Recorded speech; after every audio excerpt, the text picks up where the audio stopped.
एक बार कर्ण जब दुर्योधन के पास में आकर देखा मामा श्री शकुनी बहुत विचार विमर्श में डूबे हुए हैं, गहन चिंतन कर रहे हैं, तब कर्ण ने कहा, मामा श्री आप किस चिंता में खोए हुए?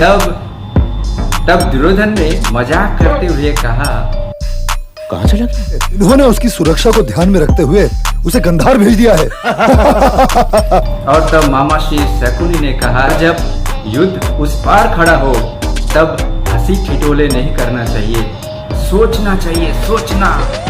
और दुर्योधन इस बात को समझते हैं। कहते हैं कि मैं चाहता हूं कि कर्ण तुम कुरु सेना का प्रधान सेनापति बनो। मूर्खों के सिर पे सिंह नहीं होते दुर्योधन। मनुष्य नहीं। लेकिन शकुनी ने कहा कि इससे तुम युद्ध जीत नहीं सकते। कर्ण ने कहा कि कुरु सेना का प्रधान सेनापति केवल मात्र भीष्म पितामह बन सकते हैं। दुर्योधन ने नाराज होते हुए कहा कि भीष्म पितामह को मैं कभी प्रधान सेनापति नहीं बना सकता, क्योंकि वे पांडवों के शुभ चिंतक हैं। लेकिन आखिरकार वो मान जाते हैं। दुर्योधन शकुनी और कर्ण के साथ मिलकर भीष्म पितामह से आग्रह करते हैं कि प्रधान सेनापति का भार वो संभाले। भीष्म पितामह राजी तो हुए, पर दो शर्त पर कि पांडव तुमसे कम प्रिय नहीं है।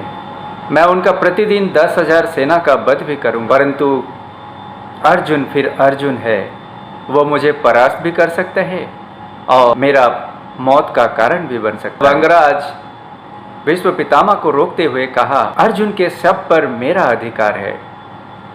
तब भीष्म पितामह भड़कते हुए कर्ण को कहा, सेना में अंगराज कर्ण के लिए कोई स्थान नहीं हो सकता।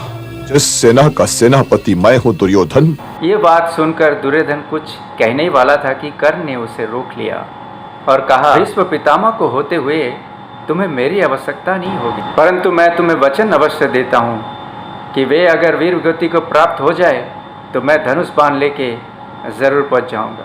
कर्ण की वीरता के लिए आप क्या कमेंट करेंगे?